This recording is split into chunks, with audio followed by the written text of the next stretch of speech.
በአሁኑ ሰዓት ላይ እኛ ሀገር ያለው ወጣት በጣም ስንፍና አናቱ ላይ የወጣ ነው ብዬ የማምንበትን አንድ ምክንያት ላሳያችሁ። አንድ ዩኒቨርሲቲ ስኮለርሽፑን አውጥቶ ነበረ። እሱን ደግሞ የኔ ቻናል ላይ ፖስት አድርገ ነበረ። ብዙ ቦታ አፕላይ እንድታደርጉ ነግራችሁ ነበረ።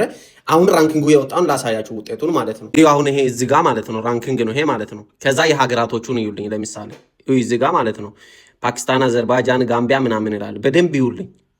ከዛ ፓኪስታን የሚለውን ይዩልኝ። አንድ ኢትዮጵያ ስንት አለች? እዚህ ጋር ኢትዮጵያ ለምሳሌ አንድ አለች።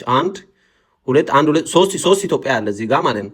ከዛ ውጭ የሌሎች ሀገራት ይሁ ለምሳሌ እነ ጋምቢያ፣ ፓኪስታን፣ ባንግላዴሽ፣ ማሌዥያ፣ ስሪላንካ፣ ፓኪስታን፣ ባንግላዴሽ፣ ፓኪስታን፣ ኢራን ምናምን ስሪላንካ ላይክ የኛ ወጣት ማለት ነው ኢትዮጵያ አታገኝም እዚህ ውስጥ ማለት ነው። አሁን ኤሊጂብል ነው ሮል ለማድረግ ኤሊጂብል ነው ሁሉም ሰው ማለት ነው። ስለዚህ ይሄንን ስኮለርሺፕ ሞር ኦር ሌስ አግኝቷል ማለት ነው። ስለዚህ የኛን ሰው እዚህ ጋር አሁን የለም እዚህ ጋር ማለት ነው የለም። አሁን ኢትዮጵያ የሚል አታገኝም። ፓኪስታን፣ አዘርባይጃን፣ ፓኪስታን ምናምን እያለ ነው የሚያወራው። የሌላ ሀገር ዜጋ ዓለም ላይ የሚወጣውን እንዴት አድርጎ እንደሚጠቀም ኢቭን ከዩኬ ራሱ አፕላይ አድርጓል። ሶ ካን ዩ ኢማጂን እዩ ቱኒዚያ፣ ብራዚል፣ ቱርኪዬ፣ ኢጅፕት እያለ ማለት ነው እዩ። ኢትዮጵያ እንደውም እዚህ ጋር ትንሽ አለች። እዚህ ጋር 3-4 ሰው አለ። የሌላ ሀገር ዜጋ እንደዚህ ዓለም ላይ የሚወጣውን እድል እንደዚህ አሳዶ ይጠቀማል። እዩ ስንት ሰው እንዳለ ማለት ነው እዩ።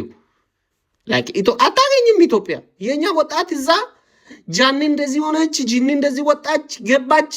እዛ ቤተሰቡ ጎዳና ለመውጣት ጫፍ ደርሶ ቤተሰብ ጫወታ ማን ይምራው ምናምን እያለ ምንም ከህይወቱ ጋር የማይገናኝ ነገር እያደረገ ይውላል። ከዛስ ተነስቶ አገሪቷ እንደዚህ ሆነች፣ መብላት አልተቻለም፣ መጠጣት አልተቻለም። ኢከ ከሆነ ህዝብ ማለት ነው እግዚአብሔር ነው የምላችሁ። እንዴት እንደሚያናድደኝ አጠይቁኝ።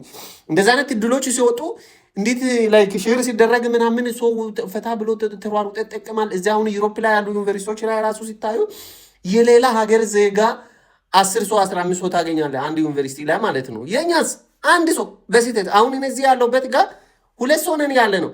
ጣሊያን በል የት በል አታገኛቸውም። የት ነው የምታገኛቸው? እዛ ምንም ከህይወቱ ጋር የሚያገናኝ ነገር እየተነተነ ሙሎ ጋር ይውላል። ከዛ ተነስቶ መንግስት እንደዚህ ያደረገ ወጣ ይላል። ብራዘር ኢከክን እዛ እያከክ ማለት ነው ድህነት እዛ ለየት ታወጣለህ። አሁንም ድጋሜ ነው የሚነግርህ ማለት ነው። ተንቀሳቀሰ ዓለም ላይ የሚወጡ ድሎችን ተሯሩጠ እንደ ሌላው ሀገር ዜጋ ካልተጠቀምክ ኢከክ ሆነ ኢከካም ሀገር ይዘህ እድሜን ሙሉ ትጨርሳለህ ነው የምልህ።